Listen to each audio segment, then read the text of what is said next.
My mother-in-law gifted my daughter lingerie with a note that said, "You're beautiful. Why not show it off?" 2 years later, she lured my other daughter from school by texting, "Once you start making real money, they'll understand." Weeks later, I found them in a cabin filling out her OnlyFans bio. As a protective mother, I went insane. I entered the foster care system at 11 years old and never got adopted. So my dream has always been to form a chosen family. I always had this image of me, my future husband, his parents, and our kids all hanging out together, laughing and drinking lemonade in summer. But it never happened. Not because my husband wasn't amazing, he was, but because my mother-in-law is psychotic. Not just the dirty looks, passive-aggressive psychotic.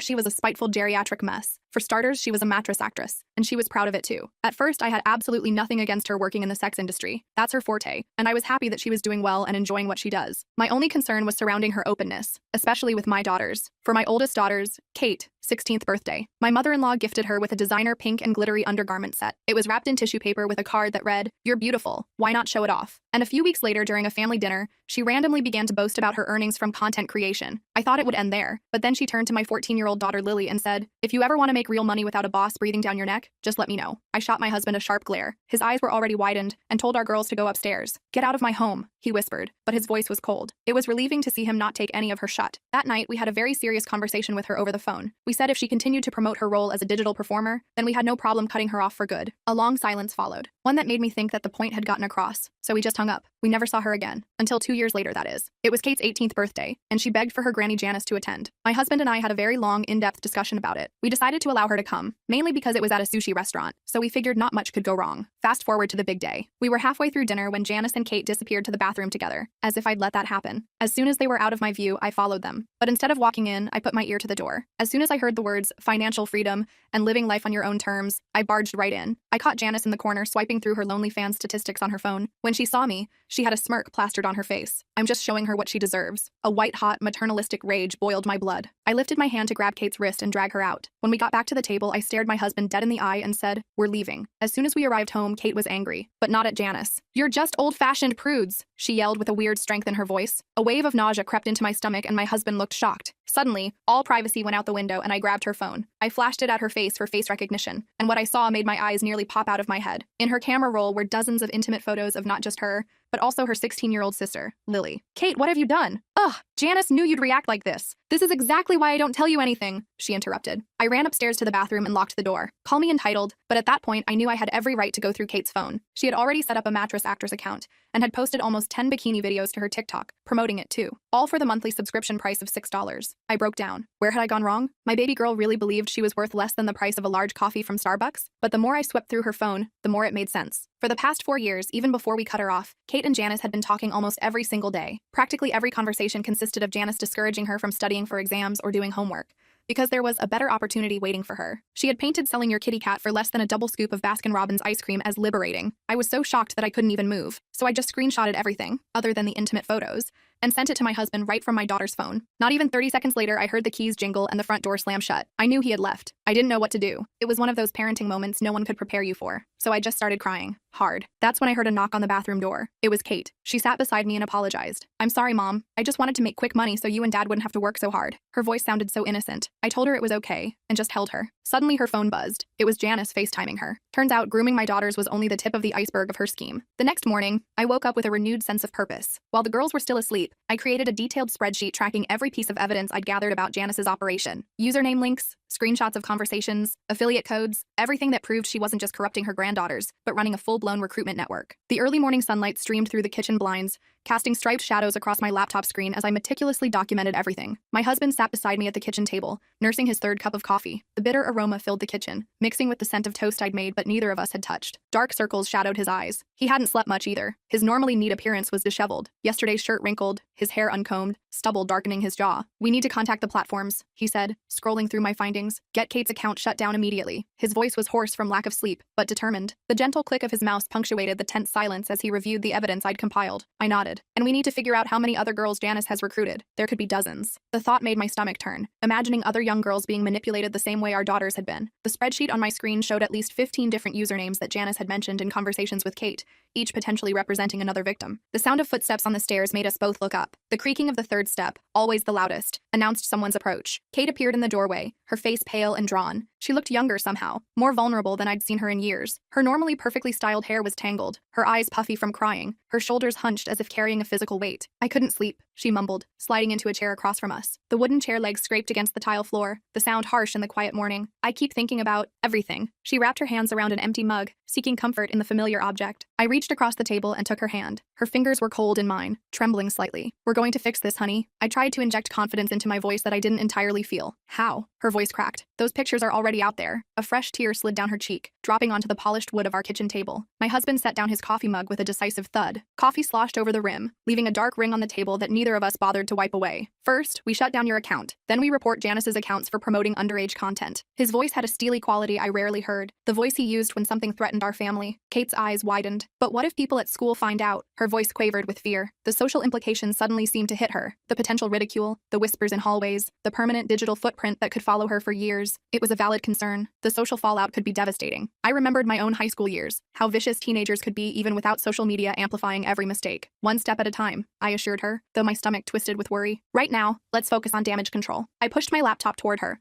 opening a new browser window. With Kate's permission, we logged into her account. The site loaded slowly, each passing second increasing my anxiety. 3 subscribers had already paid the $6 fee. I felt sick seeing the usernames, knowing these strangers had viewed my daughter's photos. The profile page was mercifully new, with minimal content uploaded, but even that was too much. We deleted everything, then permanently closed the account. The process required multiple confirmations, each click of the mouse feeling like a small victory. Next came her TikTok. The bikini videos had garnered hundreds of comments, many directing viewers to her adult content page. The comment section was filled with inappropriate remarks that made my skin crawl, knowing these were directed at my teenage daughter. We deleted those too, then changed all her passwords. I created a document with the new credentials, passwords complex enough that they couldn't be easily guessed. "What about Lily?" Kate asked quietly. "Does she know what's happening?" She fidgeted with a loose thread on her sleeve, not meeting our eyes. The morning sunlight highlighted the worry lines on her forehead, lines no 18-year-old should have. "Not everything," I admitted. "We'll talk to her today." The thought of having this conversation with my younger daughter made my chest tighten with anxiety. How do you explain something like this to a 16-year-old? How do you protect their innocence while ensuring they understand the danger? As if summoned by her name, Lily appeared in the kitchen doorway, still in her pajamas, her phone clutched in her hand. Her hair was tousled from sleep, her favorite worn unicorn slippers on her feet, reminders of how young she still was. "Why can't I log into Instagram?" she demanded. "It says my password is wrong." Her voice held the typical teenage indignation of having her online access disrupted. I took a deep breath. "Sit down, Lily. We need to talk." I patted the chair beside me, preparing myself for one of the hardest conversations of my life. Explaining the situation to a 16-year-old was even harder than I'd anticipated. We kept the details vague, focusing on how Janice had manipulated both girls for her own financial gain. The kitchen grew warmer as the morning progressed, but Lily's face grew increasingly pale as understanding dawned. "So those pictures of me?" Lily's voice trailed off, her cheeks flushing. She stared down at the table, tracing the wood grain with her fingertip. The realization of what had happened, what could have happened, seemed to hit her all at once. "Were never posted online," I assured her quickly. "They were only on Kate's phone, and we've deleted them." I reached out to squeeze her hand, feeling how cold her fingers had become despite the warmth of the kitchen. "Grandma Janice said I was pretty," Lily whispered. "She said I could be a model." Her voice held a mixture of confusion and betrayal. The sunlight streaming through the window caught the tears welling in her eyes, making them glisten. My heart broke. "Honey, you are beautiful." But what Janice was suggesting wasn't modeling. It was exploitation. I struggled to find words that would help her understand without traumatizing her further. The kitchen clock ticked loudly in the background, marking the painful seconds of silence that followed. The conversation was painful but necessary. By the end, both girls seemed to understand the gravity of the situation, though I knew it would take time for the full impact to sink in. Kate sat with her arm around Lily's shoulders, their heads bent together in a gesture of sisterly support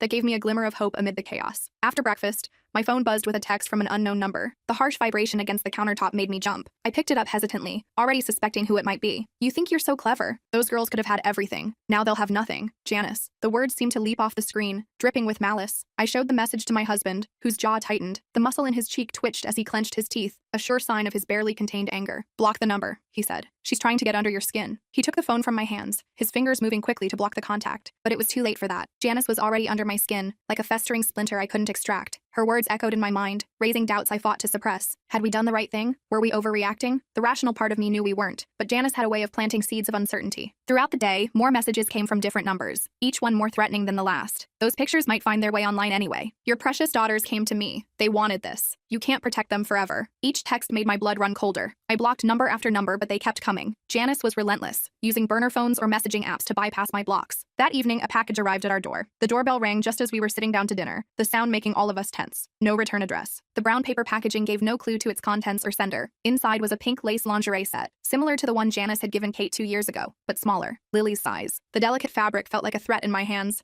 making my skin crawl. A note was tucked inside. She'll come back to me when she's ready for the real world. The handwriting was unmistakably Janice's, loopy and dramatic, with hearts dotting the I's. I threw the package in the trash, my hands shaking with rage. The thud of it hitting the bottom of the empty bin was satisfying, but not enough to calm the storm of emotions raging inside me. "We need to get a restraining order," my husband said when I showed him the package. He paced the kitchen, his footsteps heavy on the tile floor. "This is harassment. It's threatening." His voice was tight with controlled anger, his hands clenched at his sides. I nodded, but something held me back from involving authorities. The potential exposure, the humiliation for the girls if this became public record. There had to be another way. The thought of our family's private trauma becoming part of public court documents, potentially accessible to friends, neighbors, and future employers, made me hesitate. The next day, I dropped the girls off at school with strict instructions to come straight home afterward. No detours, no hanging out with friends. They protested but eventually agreed. The school parking lot was busy with morning drop-offs, parents and students hurrying through the light drizzle that had started overnight. I watched until both girls were safely inside the building before pulling away, my windshield wipers beating a nervous rhythm that matched my heartbeat. While they were at school, I continued my investigation. Using the fake profile I'd created, I infiltrated deeper into Janice's network. The private forum was a goldmine of information. The screen glowed with disturbing conversations as I scrolled through page after page, taking screenshots and notes. Janice wasn't just recruiting girls. She was teaching others how to recruit. She had created a multi-level marketing scheme for exploitation, complete with training materials and commission structures. "Target girls with low self-esteem," one of her posts advised. "Girls with family problems are easiest. Single parents, financial struggles, body image issues. They're looking for validation and quick money." The clinical way she described targeting vulnerable young women made my stomach turn. I could almost hear her voice as I read the words, imagining her explaining these techniques to other predators. Another post made me physically ill. "Family connections are gold. If you can recruit within your own family, you get loyal creators who won't report you. Plus, the taboo factor increases subscriber interest." The implications were clear. She had been deliberately targeting her own granddaughters not just for direct exploitation, but because the family angle was marketable. The thought made bile rise in my throat. She had been using my daughters as bait. The sister angle was apparently a popular niche that commanded higher subscription fees. I printed everything, adding to my growing file of evidence. The printer hummed in the background, spitting out page after page of damning evidence. Each sheet I added to the folder felt like another nail in Janice's coffin. Then I noticed a section of the forum I hadn't explored yet: success stories. There, I found posts from Janice bragging about her star recruits. Most usernames were obviously fake, but one caught my eye. Lily Rose 2006. My daughter's name and birth year. My heart stopped, the blood rushing in my ears nearly drowning out the sound of the printer. Clicking on the profile, I found a post from 3 months ago. "My youngest granddaughter is almost ready. Been getting her ready since 14, just waiting for her to turn 16 to launch her page. Already have interested subscribers lined up." The room seemed to tilt. The words blurred on the screen as tears filled my eyes, a mixture of horror and rage making it hard to breathe. Janice had been planning this for years, methodically preparing to exploit my youngest daughter the moment she was legally old enough. And based on the comments, she had subscribers waiting, not because Lily had any content posted yet, but because Janice had been teasing her upcoming talent to her existing network. The premeditation was chilling, revealing a level of calculation I hadn't fully grasped until that moment. I was still reeling from this discovery when my phone rang. The shrill sound cut through my shocked silence, making me jump. The school. The caller ID displayed the number I had programmed into my contacts for emergencies. My hand trembled as I answered. "Mrs. Walker? This is Principal Sanchez. I'm calling because Lily wasn't in her afternoon classes today." The principal's voice was professionally concerned, giving no indication that she understood the gravity of what this might mean. My heart stopped. "What? She should be there. I dropped her off this morning." My voice sounded strange to my own ears, high and tight with panic. The room suddenly felt too warm, too small, as if the walls were closing in. According to her friends, she left during lunch period, said her grandmother was picking her up for a doctor's appointment. The casual way she delivered this information made it clear she had no idea of the danger Lily might be in. I nearly dropped the phone. "Call the police. Now my mother-in-law has taken my daughter without permission." The words came out in a rush, my breath coming in short gasps as adrenaline flooded my system. "She's not authorized to take her. This is an abduction." The next hours were a blur of panic. Police reports, phone calls, my husband racing home from work, his face ashen, Kate crying, blaming herself. The house became a command center of frantic activity, officers taking statements, phones ringing, neighbors stopping by after seeing the police cars parked outside. Lily got a text during lunch, Kate admitted through tears. She sat on the couch, hugging a throw pillow to her chest as if it could shield her from what was happening. She showed it to me. It was from Grandma Janice saying she needed to talk to her about something important. I told her not to go, but she said it would just be for a few minutes. Her voice broke on the last word, fresh tears streaming down her face. The police tracked Lily's phone to a motel on the edge of town, but by the time they arrived, the room was empty. The neon vacancy sign buzzed and flickered outside, casting an eerie red glow over the parking lot as officers searched the premises. The clerk remembered an older woman and a teenage girl checking in 3 hours earlier,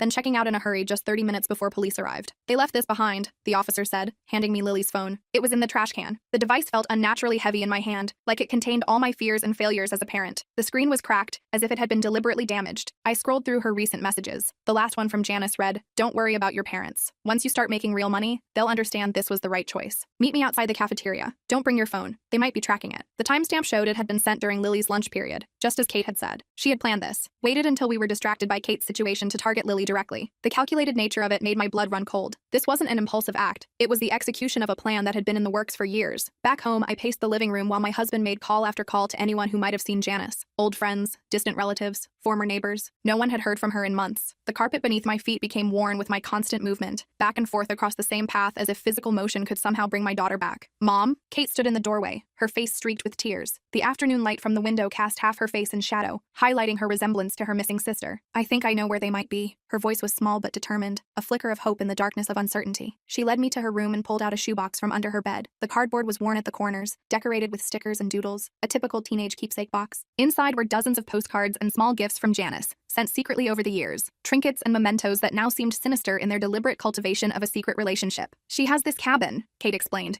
showing me a postcard of a small wooden structure beside a lake. The image showed a rustic building surrounded by pine trees, the kind of picturesque setting that normally evoked peace, but now filled me with dread. "She took me there once, 2 summers ago when you and Dad thought I was at basketball camp. She called it her freedom retreat, where she did most of her content creation." She couldn't meet my eyes as she admitted to the deception, her fingers nervously tracing the edge of the postcard. My hands trembled as I turned the postcard over. No address, just Janice's loopy handwriting. "Our secret place, where you can be truly free." The words took on a sinister meaning now, the promise of freedom revealed as a trap. "Do you know where it is?" I asked urgently, gripping Kate's shoulders perhaps too tightly in my desperation. The fabric of her sweatshirt bunched under my fingers as I fought the urge to shake the information out of her faster. Kate nodded. "I think so. It's about 3 hours north near Lake Meredith. It's really isolated." She pulled out her phone, opening a map application to show me the general area. "There's a dirt road that leads to it. You can't see it from the main road." We gave the information to the police, but they warned us it would take time to get a search warrant, especially with only a vague location to go on. The officer's words seemed to move in slow motion, bureaucratic caution when every second counted. "We'll need to coordinate with the county sheriff up there," he explained. "Jurisdiction issues, and we need more specific information to get a judge to sign off." "We don't have time," I told my husband after the officers left. The front door had barely closed behind them when I grabbed my car keys from the hook by the door. If Janice gets Lily to that cabin, who knows what she'll convince her to do. The thought of what might be happening while we waited for official channels was unbearable. He grabbed his car keys. "I'll drive. You navigate." His face was set with determination, jaw clenched and eyes focused. In that moment, I saw the same protective fury I felt mirrored in his expression. Kate insisted on coming too. "I know what the cabin looks like, and Lily might listen to me." She was already pulling on her jacket, her movements quick and decisive. For the first time in years, I saw the determined little girl she had once been, before Janice's influence. The drive was tense, with Kate directing us based on fragmented memories. Rain started falling as we headed north, making the winding forest roads treacherous. Fat droplets pelted the windshield, the wipers struggling to keep up as visibility decreased. The rhythmic swish-swish of the wipers and the rumble of tires on wet asphalt were the only sounds in the car, each of us lost in our own thoughts and fears. Night was falling by the time we reached Lake Meredith. The rain had intensified, turning the world outside our car windows into a dark, watery blur. "It's down one of these dirt roads," Kate said, peering through the rain-streaked windows. I remember there was a big dead tree at the turnoff. She pressed her face close to the glass, straining to see landmarks in the gathering darkness. We drove slowly along the main road, headlights illuminating the dense forest on either side. Pine trees loomed like sentinels, their branches swaying in the wind and casting moving shadows across the road. After what felt like hours, Kate suddenly pointed. "There! That's the tree." The lightning-struck pine stood stark against the skyline,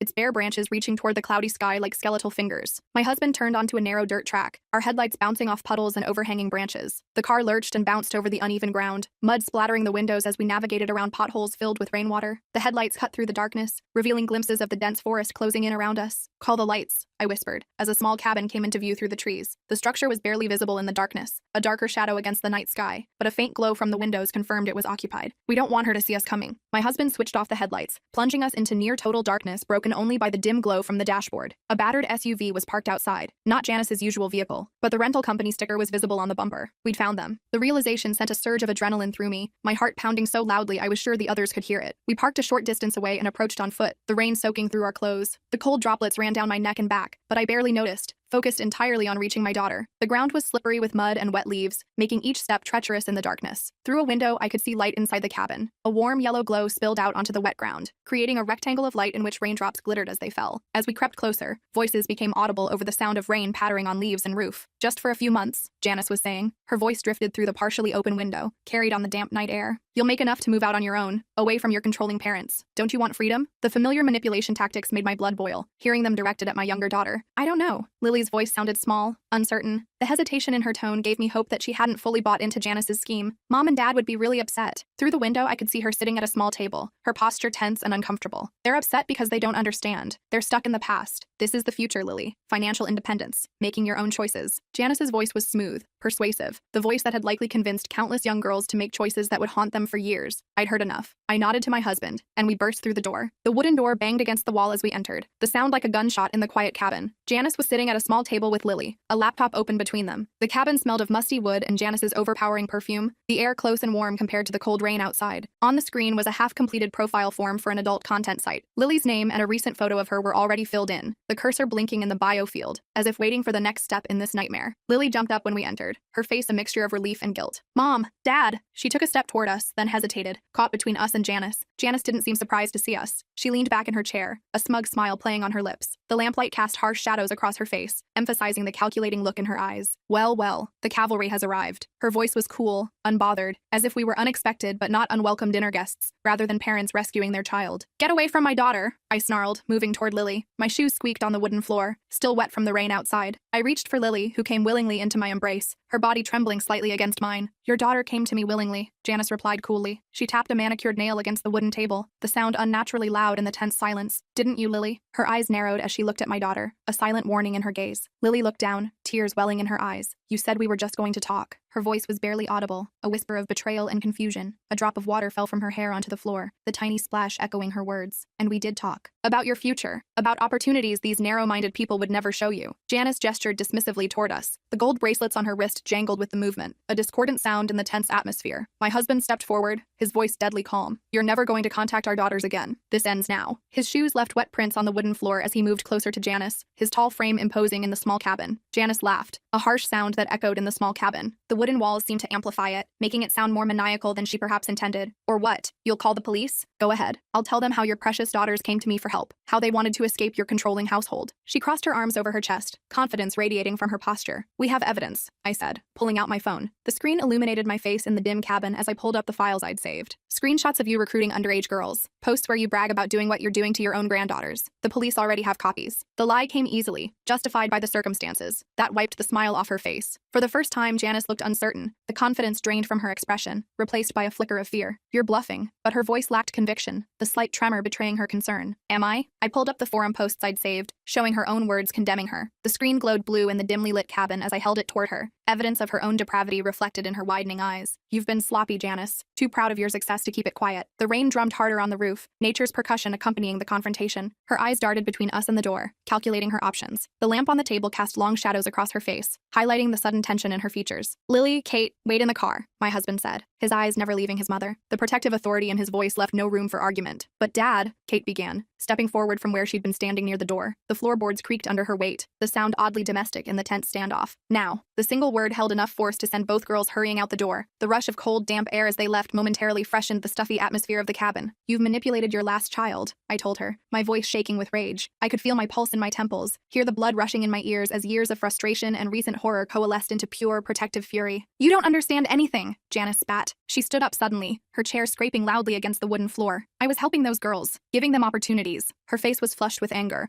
her carefully applied makeup beginning to smear with sweat. You were exploiting them for commission, my husband corrected. His voice remained calm, a stark contrast to Janice's increasing agitation. Using your own granddaughters as bait to lure in other vulnerable girls. The disgust in his tone was palpable, hanging in the air between them. Janice's facade finally cracked. The mask of the caring grandmother slipped away, revealing the calculating predator beneath. So what? They were going to do it anyway. Might as well be under my guidance. At least I taught them how to be safe, how to maximize profits. Her words came faster now, defensive and revealing. By charging $6 a month? I laughed bitterly. You convinced my daughter she was worth less than a fast food meal. The absurdity of it struck me anew. The devaluation of my child's dignity for pocket change. That was just the starting price, Janice snapped. She paced the small room, her heels clicking on the wooden floor like an angry metronome. Once she built a following, we would have raised it. Exclusive content packages, private requests. The real money comes later. Each word out of her mouth made me more certain we'd made the right choice coming here. Here's what's going to happen, my husband said, his voice eerily calm. The steady drumming of rain on the roof punctuated his words, nature's percussion to this final confrontation. You're going to shut down your recruitment operation. All of it. The forums, the affiliate links, everything. You're going to disappear from our lives permanently, Janice sneered. Or what? But the bravado couldn't mask the uncertainty in her eyes.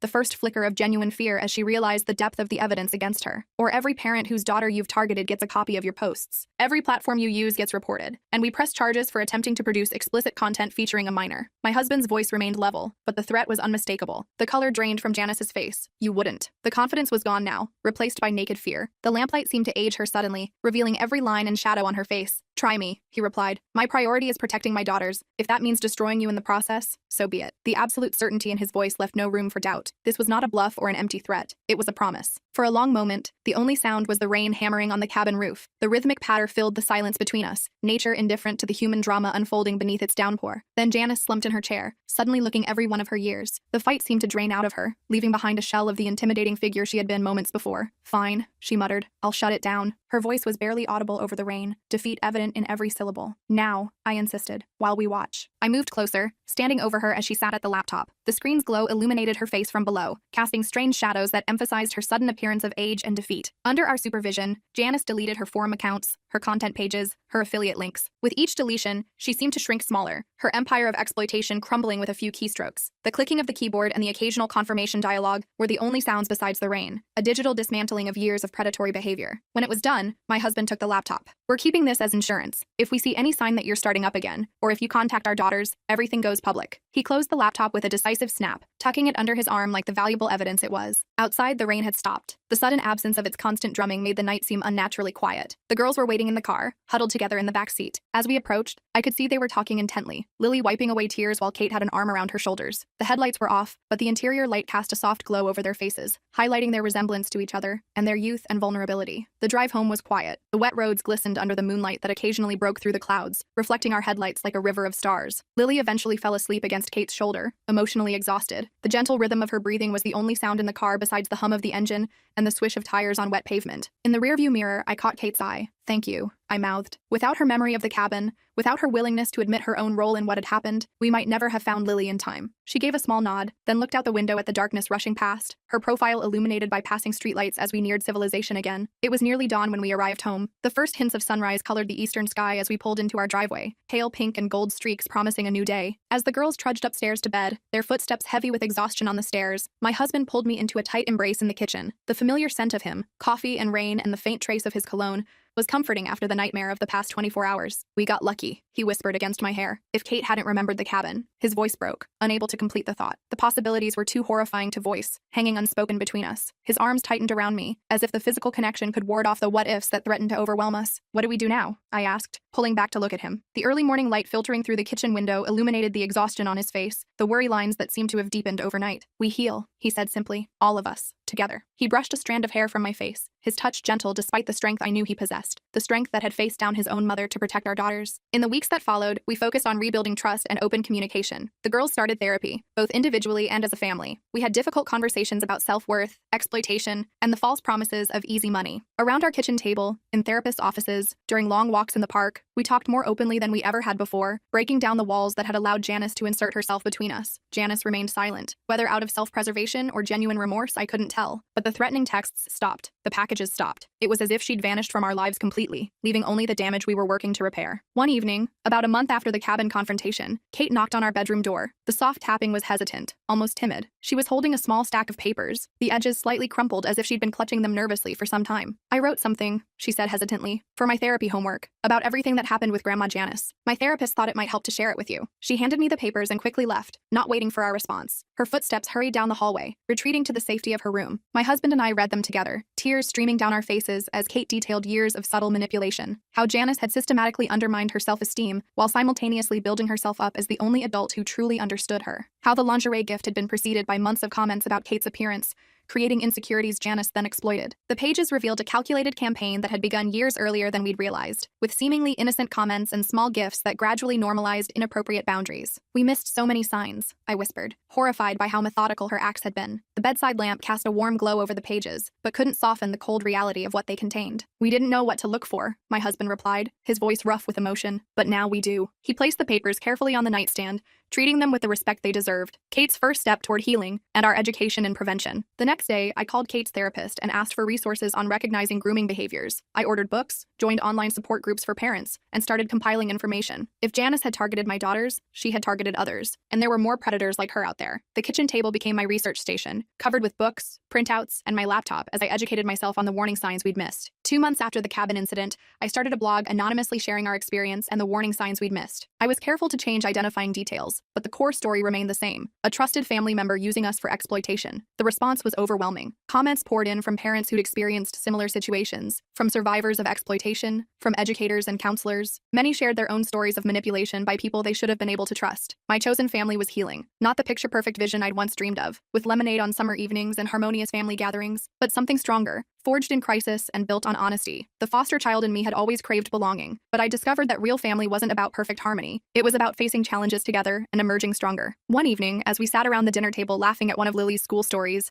I looked at my husband and daughters and felt a profound sense of peace. The warm glow of the dining room light illuminated their faces, highlighting the genuine smiles that had been absent for too long. We'd faced the unimaginable and come through it together. The road ahead wouldn't be easy. There would be setbacks, difficult days, moments when the trauma resurfaced, but we would face them as a family. My phone buzzed with a notification, another comment on my latest blog post. Thank you for sharing your story. You helped me recognize what was happening to my daughter before it was too late. I smiled and set the phone aside, returning my attention to my family. The family I'd always wanted, the family that had survived its greatest test.